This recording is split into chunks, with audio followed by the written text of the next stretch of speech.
Today is day 8 of not having heat or hot water in our apartment, and there will be many more weeks, if not months, of this to come. And you never really realize how much you value your home and warmth until it's the dead of winter and you're waking up every day to 13.7 degrees in your apartment, and 14.8 degrees is the hottest your water will go. Boiling water to wash our dishes, laying over the bathtub to have Jean slowly trickle the cooled boiled water over my scalp for a hair wash, and going to bed in a full wool outfit, hat and scarf included, is our new norm. I won't lie, it's been really hard for Sean and I. The cold has really gotten to us, and I feel like it's pretty much an annual tradition at this point to talk to you guys about the problems in my Paris apartment. Literally every single apartment that I've lived in Paris, I have had really significant problems. You guys remember in my last apartment, I had problems with air circulation and mold, which got so bad that I actually ended up in the ER. I had to move so fast out of that apartment. Before that, I didn't really document it because I wasn't posting much on YouTube, but there was a period where we lost power for over a week, which doesn't sound like a lot, but when you lose power in an apartment, you don't have a refrigerator, you don't have an oven or a stovetop or hot water or lights or the ability to charge devices. So it really was very terrible. I also remember at that point in time, I was living on the 7th floor. And so it meant having to lug up like groceries and bottles of water for myself and also for my elderly neighbors at the time. So yeah, it's very consistent to have these kind of problems in apartments in Paris. And I was thinking about why I wanted to make this video because generally speaking, I like to keep things lighthearted and happy and positive on my channel. I think it's much more fulfilling to look at life glass half full than glass half empty. But because this is such a consistent problem with living in Paris, because of how old the buildings are, because amenities constantly need to be replaced. If they aren't replaced, then problems like this happen.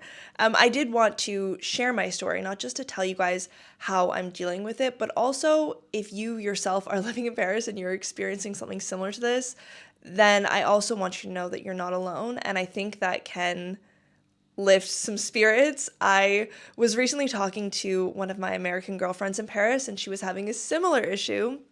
She had no heating in her apartment. She found a leak in the kitchen. Her water had almost entirely been cut off, and she was so overwhelmed. And then I was like, well, hold my beer. Let me tell you about what's happening to me. And sharing our stories, I think, made us both feel like we weren't alone in these problems. So that's why I wanted to make today's video. I think as well, it will probably affect my ability to produce videos in the foreseeable future just because we're dealing with a lot right now. But yes, I want to tell you the full story of how we ended up in the dead of winter without heating or without water. But I think to tell you the story, to make sure you understand by the time we get to the end of it, I want to go all the way back to when we first moved in and start from that point, because I think it'll help you understand how we ended up where we are now.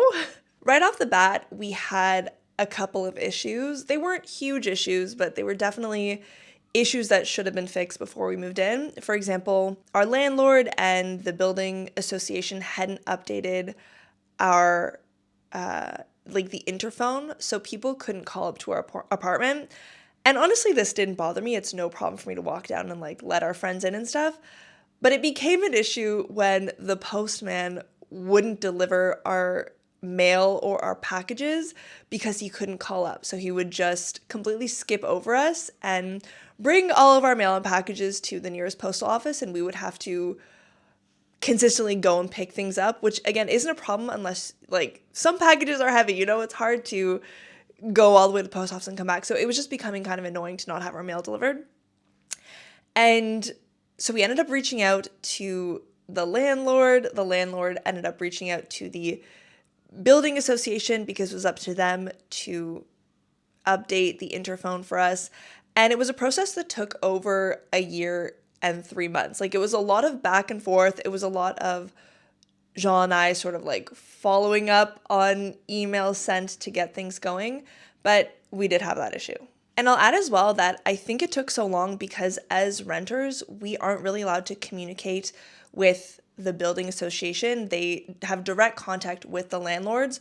So it was a lot of playing broken telephone between us, the landlord, the building association, and the person who was supposed to come and fix the interphone. Then we get to our first winter in the apartment and we are freezing. We have heating, which is great, but we're freezing because a significant amount of wall space in our apartment are windows, which is amazing. We have lots of natural light and I love it, but it just means that in the winter, anytime there is cold air or a breeze, we can feel it directly in the apartment because we had single pane windows, so it didn't block even a little bit of the cold.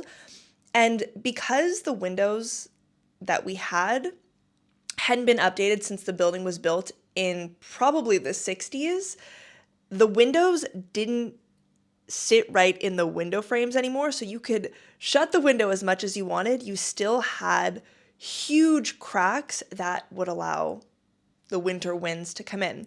So we reached out to our landlord and we asked her if there was the possibility to have the windows updated to be double pane and also have them refitted to actually shut properly when we want to. And she told us actually that I think a couple of years ago, the building association had mandated that all landlords replace the windows because it's very expensive, right? It takes, in our building, we have central heating. Like, there's one heating system for the whole building, and you really have to jack up the heat when your windows don't protect you against the cold winter air. And so the building association had actually mandated all landlords update the windows to be double pane to sort of fight against the cold air. And it has to be done collectively, right? Because you're not really fixing the heating problem if half the building updates and half the building doesn't, and they still have to, pump out the heat. So she said, yeah, no problem. I will update this. I have to update them anyways.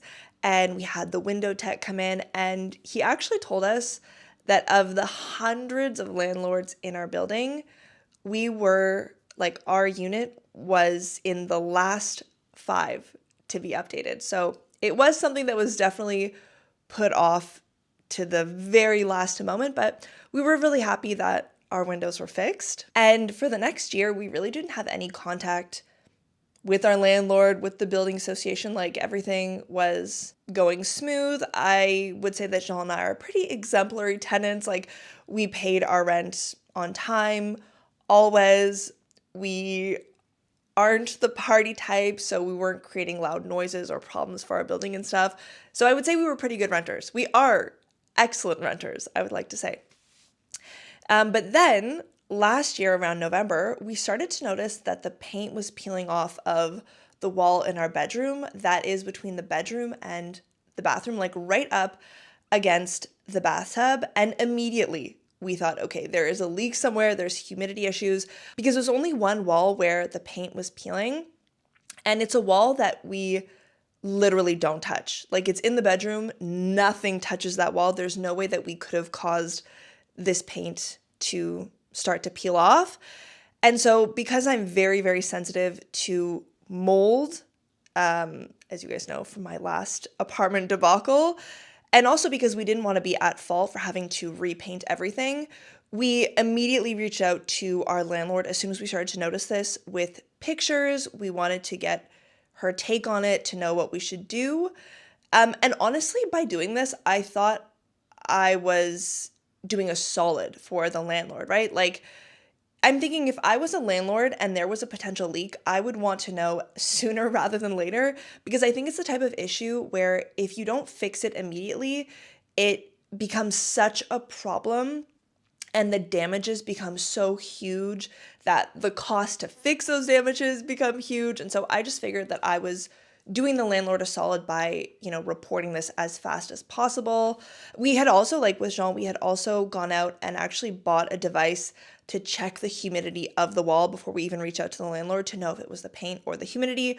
Jean and I are not plumbers though, so, whether or not we could properly read this humidity device, I don't know. We didn't see anything that was like outstanding. So that's when we reached out to her with photos. She got into contact with the agency that had initially been the middleman between us and the landlord when we were looking at renting the apartment.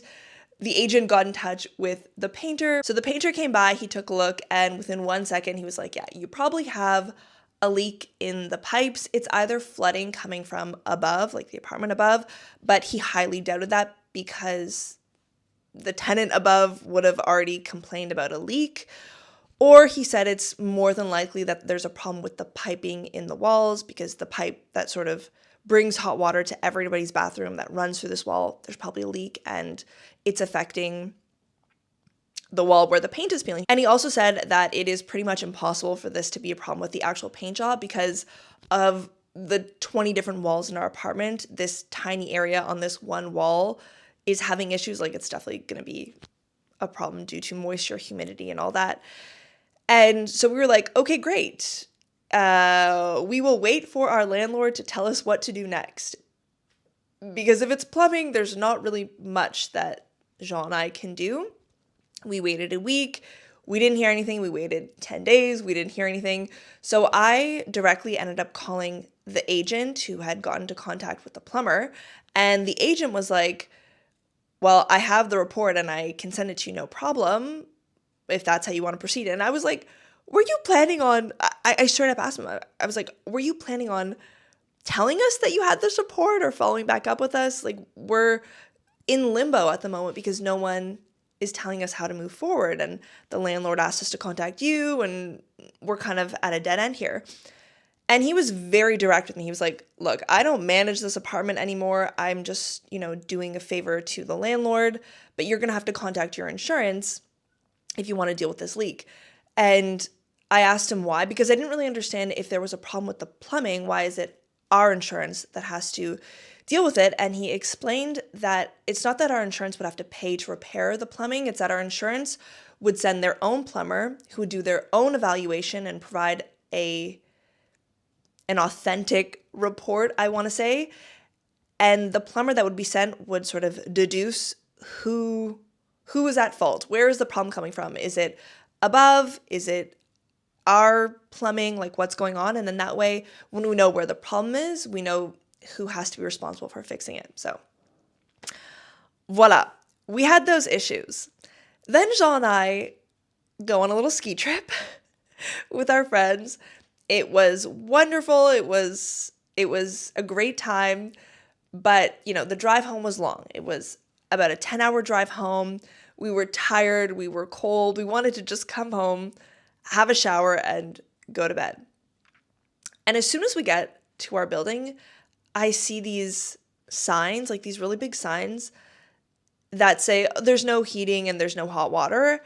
And I don't really think anything of it because I'm like, there's no way that the whole building is affected by this. This is so strange. Usually there's posters that announce, that there's work being done or announce that somebody is coming to check something in an apartment. So I didn't really take these posters seriously. And we walk in and it's an ice box. It's freezing. Like, it is literally as cold inside as it is outside.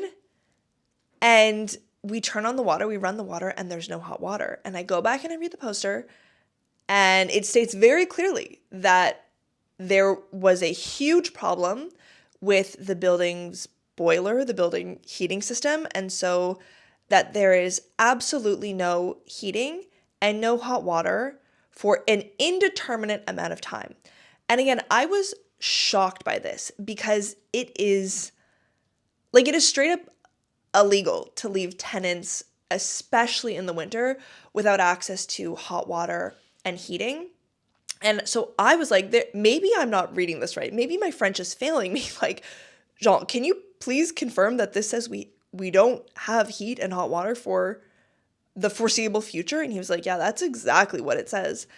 And because we got in so late, we couldn't really call anyone. We couldn't go and ask the building attendant or a neighbor or anything. So, we boiled our water. We had a shower by pouring the boiling water over us, and we put on our wool sweaters and we headed to bed. And the next day we knocked on our neighbor's door, and again, we told her, like, this is shocking. Is this true that we don't have heat and hot water for forever? And she was like, yeah, we don't have anything. And she told us, because she's lived in this building for 15 years, she said, the heating system has been on its last leg for years and years and years. Everybody knew this would happen, and, it broke down, and there's no way to fix it until the whole building association and all of the landlords meet to decide how to move forward. That meeting isn't until the end of February. And even when that meeting happens, the solution won't come until much later because, it's expensive to replace an entire heating system.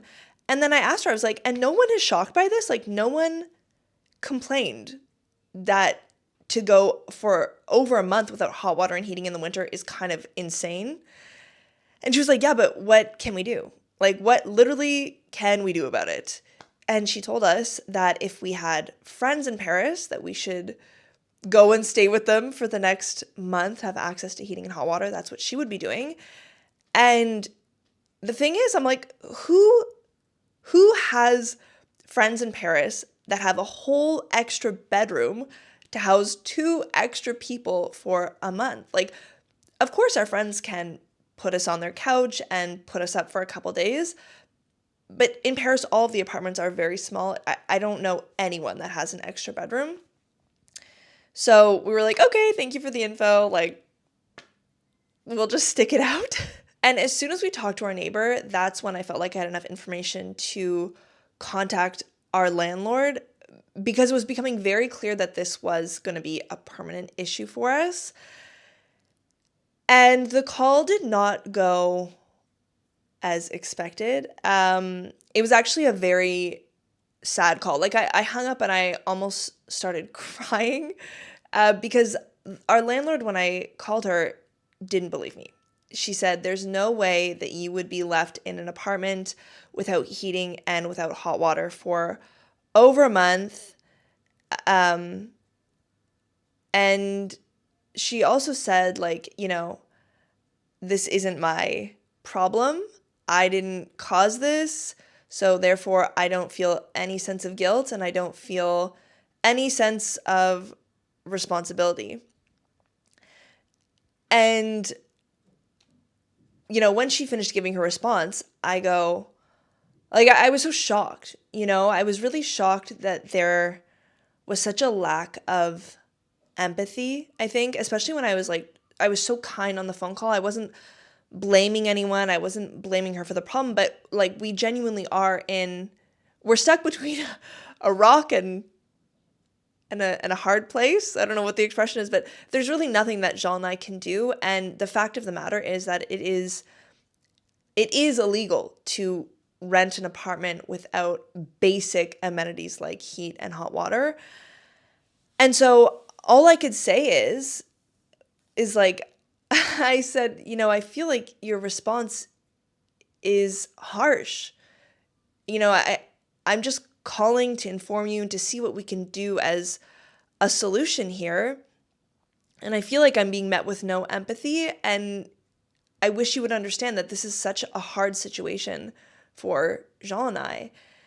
And, we ended the call, and I really thought it was crazy that she didn't believe me when I said we don't have heat or hot water. Like, that's not something I would make up. And it was shocking to me too that she hadn't been informed, or like, I don't know. I have no idea how the communication process works between landlords and the building committee. So anyways, I felt helpless. So I started by talking with the building manager. So I go down and I ask the building manager, what is going on? Is it true that there won't be any sort of discussion of a solution until the end of February when we have not we, because I won't be attending, but when there is the building association meeting, he said, yep, we have to all wait until then. And I said, okay, my landlord says she wasn't informed. Is this true? He goes, no, all of the landlords were informed the day this happened, which was the very start of February. And he told me, he was like, don't let yourself be taken advantage of. You shouldn't be paying, first and foremost, you shouldn't be paying any of the extra fees. We pay about 300 euros in fees for hot water, for heating, like all the amenities outside of Wi-Fi and electricity. So he said, you shouldn't be paying those, and your landlord should also be finding you a solution to have at least heating in the apartment. Like, you really need to work something out with the landlord. And I was like, she doesn't believe me. He's like, I don't know what to tell you. Like, all of the landlords were notified. And so when I finished talking with the building manager, I then called several different phone numbers. First, I called the city hall, and I confirmed that as tenants, we do in fact have the right to have heating and hot water, and that a landlord can't leave us without those amenities. And I explained the situation, and the person that I was on the phone with was straight up like, well, you're gonna have to get a lawyer. And I was like, that is really the only solution here, to get a lawyer? Like, what are we supposed to do for the next month and a half without heating and without hot water? And they were like, that's all you can do. So they directed me to the website where you can book an appointment with a lawyer and book an appointment that will give you free legal help. Of course, there were no appointments available in the foreseeable future. It's something where you have to check every day to see if there's an opening.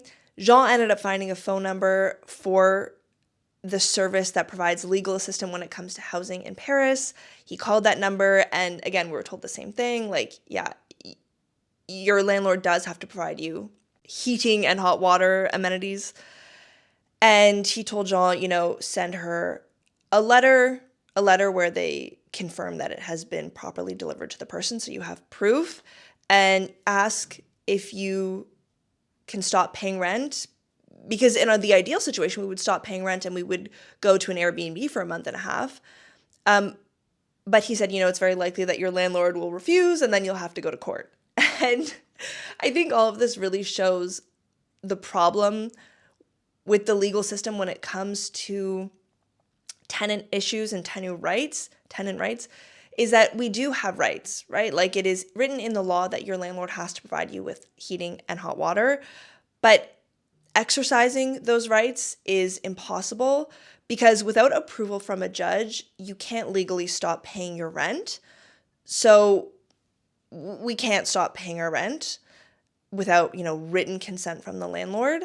And to go through the legal process takes months, if not years. So when you're facing an issue like this, it is impossible to have an immediate situation. Like, there is no other solution than to sit in our apartment and wait for a month or a month and a half until they decide on a potential solution. So that's where we ended up, by calling all of these numbers and getting, the maximum amount of legal advice that we can. Then I ended up calling the building committee, because what really shocked me is that I understand that you need to have a meeting to get all of the landlords' consent and approval and opinions when it comes to such extensive work that needs to be done. The building manager also told us this, is that because the entire heating system broke down, it needs to entirely be replaced. Parts have to be imported. Huge construction needs to be done. And the bill will be around 800,000 to €1 million. So I understand the need to have proper discussion with landlords. But my issue was, why are you waiting a month to have this meeting? Like, given that we are in such a complicated situation, why wouldn't you advance the building meeting, even by 2 weeks, instead of making us wait a month to discuss a solution, not even to have a solution? Why not advance it 2 weeks? And she said, yeah, you can definitely request that and we can action that, but we can't do it through the tenants. Remember, I was saying the tenants and the landlord don't have, sorry, the tenants and the building association don't communicate. It's the landlord and the building association. And so we reached back out to our landlord and we asked her to request that this meeting be advanced on our behalf. Again, it doesn't affect the landlord in any way because she's not on the building committee. It would just mean that the tenants would be able to potentially have a solution 2 weeks faster than initially planned. And she didn't. She didn't want to action that request. And the reason why I wanted to tell you the story from the start of when we moved in to now is because she then told us that we had caused her so many problems ever since we moved in. All she's had is problems. And it felt really unfair because the problems that we've had, and by problems, I mean the interphone not having been updated, the potential plumbing leak that, again, isn't our fault, and the windows that all of the landlords were mandated to update, these are the huge problems. And that's why it really hurt me when she said, like, you're lying about the heating. It's just another problem that I'm creating. It's like,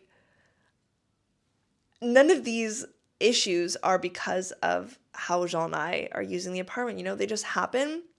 And it really surprised me. It really surprised me that a small gesture on behalf of the landlord, like requesting the meeting to be advanced, that would cost her nothing, that would be so helpful to everybody, she wouldn't do. So we haven't heard from the building committee. They haven't had their meeting. It's not for another week or two. So we really are stuck. We're stuck. And not only are we stuck, but this is going to cost us a significant amount of money. Last week, we ended up paying to stay in a hotel for one night because I just really needed to wash my hair, to be honest. It's almost impossible to wash your hair without a shower. Like, the water is literally 14 degrees. It gives you a headache if it's on your scalp for longer than 10 seconds. And before booking the hotel, like, we're not crazy. We don't have money to burn. We went to our gym actually to go and have a shower and wash our hair. But our gym also doesn't have hot water, and it's not like anything's broken. They just don't have hot water in their showers. So as a last resort, we spent a night in a hotel so that we could have a proper shower and heating for one night. And like I said, our neighbor kindly gave us 2 little space heaters, which, again, I do not use to heat the apartment because I know how expensive it is. And these 2 space heaters also aren't enough to get the apartment to like 18 degrees. But I do use the space heater by my desk when I'm working for a couple hours a day. And also, if we do a load of laundry, I also plug in the space heater to help it dry because the clothing will not dry. It stays damp at a 13 degree or in a 13 degree apartment. So I'm using these space heaters on and off, but definitely not entirely during the day, definitely not in the evening, and not enough to heat the apartment to 18 degrees. And I looked at our electricity bill. Typically, every day, Jean and I spend an average of €1 a day on electricity. Since plugging in these space heaters for a few hours a day, our electricity bill has gone from €1 a day to €6 a day. So our costs for all of this are going to be exponential if you add on the hotel as well. And so it's great that we're not going to have to pay our charges. I will say that our landlord did tell us that we wouldn't have to pay for amenities for the month of February and March. And she came to this decision actually because when she called the building association, they told her straight up that due to the size of repairs that needed to be done, there is absolutely no way that they would be able to install any type of heating system or boiler system within the next couple months, which means for the rest of winter, we don't have heating. And according to the law in Paris, you have to provide heat in the building until April to sort of like finish up winter, and we won't have that. So that's why she's exempting us from our amenity charges until the month of April. But that being said, even if we are exempt from these charges, you still can't rent out any sort of space that doesn't have access to heating or to hot water. So yes, it's all very frustrating. It's all costing us a lot of money. And I wish I had a more positive ending to this video, but genuinely, we are still very much in limbo. Like I said, the building association meeting with the landlords isn't until the end of the month. At that point, we'll know more. Like I said, there's no heating. That's completely done for the rest of the year, but they are looking at the possibility of, like I said, adding an electric heater to the water system so that we can at least have access to hot water, which would be really nice. But yeah, no dates. We have no news, and it's rough. I think maybe I'll end with something similar to the conversation I had with my American friend who only recently moved to Paris. So when she was experiencing all of these building issues, I was like, there is light at the end of the tunnel. The tunnel might just be very long, but at the end of the day, things always do work out. It can feel terrible in the moment. It feels terrible to live in this apartment at the moment, if I'm being honest. But I do know that eventually when all of these problems are going to be fixed, we'll go back to a normal life. And we love this apartment. Like, we don't want to move. We have had pretty consistent good experiences here, aside from, our mail not being delivered and now not having access to heat. In the grand scheme of things, in a lifetime, 2 months without heating isn't going to be the end of the world. And I know that. And another silver lining is that because we are approaching spring, we do get a little bit more sun. And so the sun is helping us heat the apartment. But yeah, I think that's all for today's video. I will keep you guys updated when we have more of a solution. Thank you guys for listening. Thank you for always supporting me and my channel. I really appreciate it. And hopefully I'll see you soon with some better news.